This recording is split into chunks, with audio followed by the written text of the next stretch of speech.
Right now at 6 on Connecticut's news station, more on the push to cut down on deaths on our state's roads and highways. It's about more than just adding more patrols. And we still do not have a verdict in the Michelle Troconis trial. The jurors are now seeking clarification on the charges she faces. We'll talk with a legal expert about the deliberations. And we'll tell you why the man accused of leaking highly classified documents might change his plea. All local, all morning. This is Fox 61, Connecticut's news station. Good morning. Happy Friday. Thanks for starting yours off with us here at Fox 61 and Fox 61 Plus, America Areas. And I'm Tim Lammers. I agree. Happy Friday. They are all happy. Yes. Let's turn things over to meteorologist Matt Scott here. A cold morning out there. Yes, they are. They're all happy. Yeah. Good morning to you. Even with frost on the car. Even with frost on the car. Good morning to you. Nice to have you along as we made it to a Friday.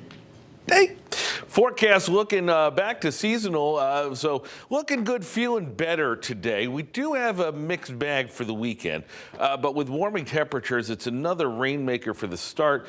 And in the 7-day, hello March, rabbit. And yet the conditions may suggest April. We'll talk about that coming up. Satellite radar pictures quiet. Got a northwest light, if anything, wind. We are finally calm. Here comes your Saturday special. Some snow for southern Illinois. That's about it. Milder temperatures well ahead of this suggest that we're getting no snow again. Temperatures down to the teens in Torrington and Meriden, the 20s everywhere else, 26 in Hartford, 24 New Haven, and there it is. Finally took us a while, but we finally got the winds back down to nothing. So we start to warm things up a little better today, getting into the lower 40s. With a decent amount of sunshine as the kids get off the bus later on this afternoon and start their weekend. We'll talk about that Saturday special and those April-like temperatures. Wait till you see those coming up in just a few minutes. Get to say for the first time on this Friday, good morning. Hey, good morning, Rachel Matt. Piscatelli, good morning. Good morning. We are following yet another highway closure this morning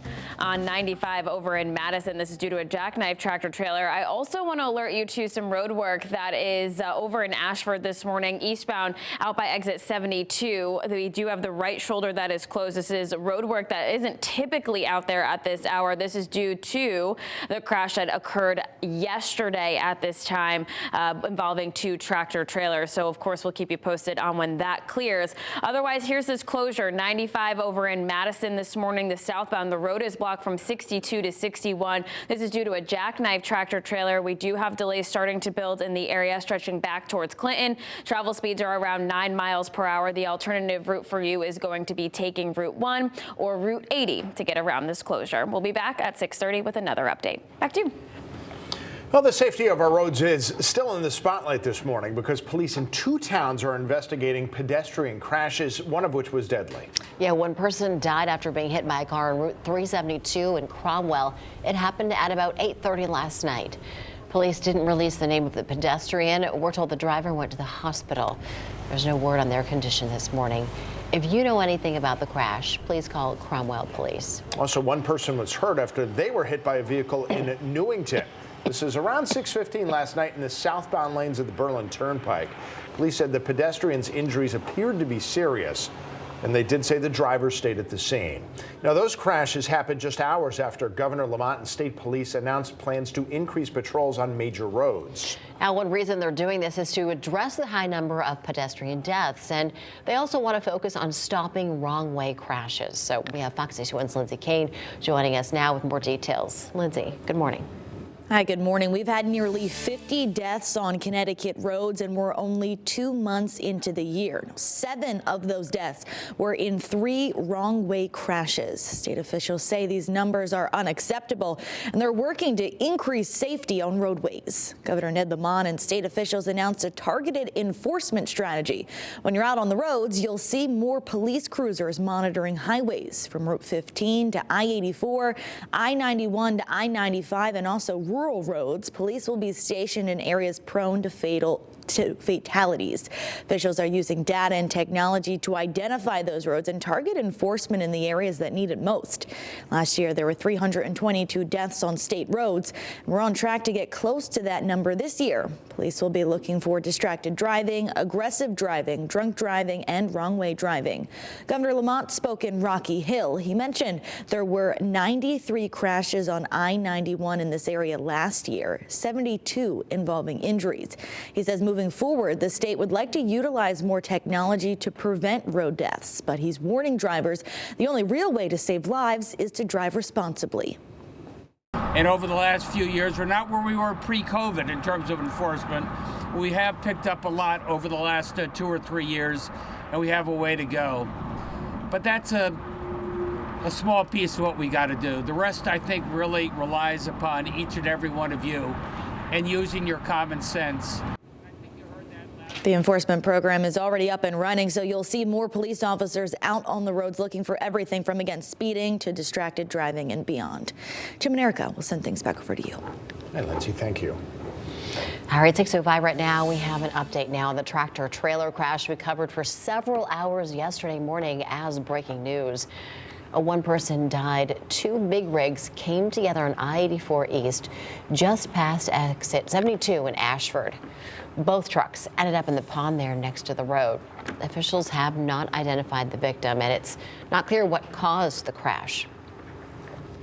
And new this morning, families are suing Bridgeport officers after 2 men died in a crash in what they call an unauthorized police chase.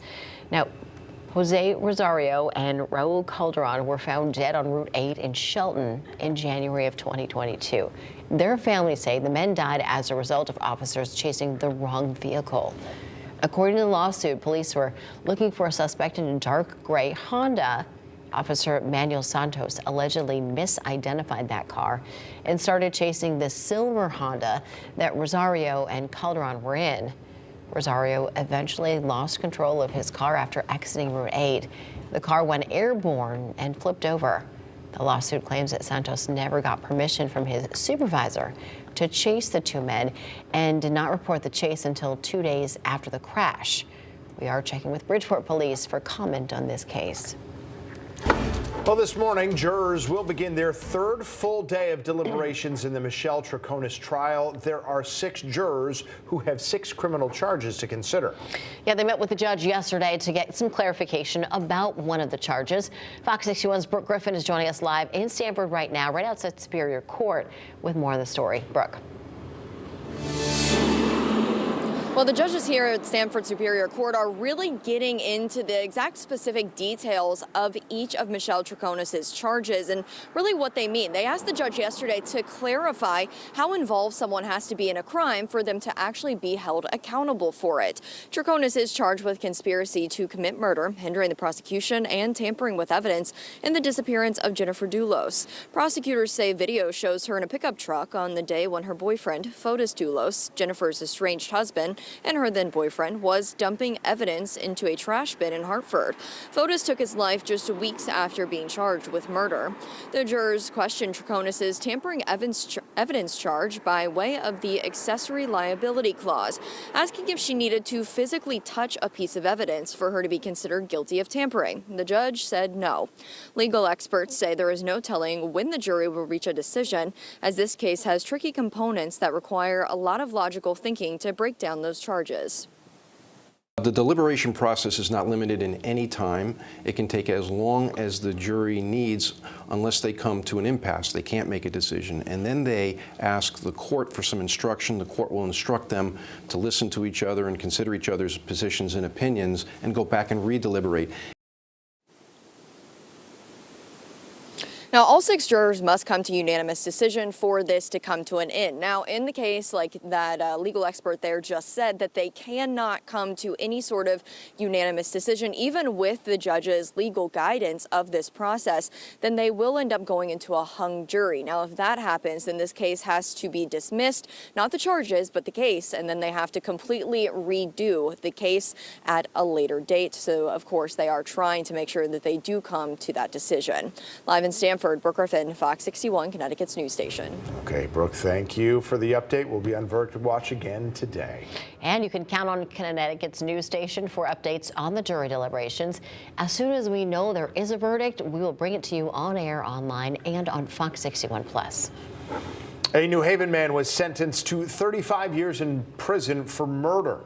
A judge sentenced Jordan Rudell yesterday after he pleaded guilty to a murder charge for shooting and killing Rondell Atkinson 3 years ago in Woodbridge.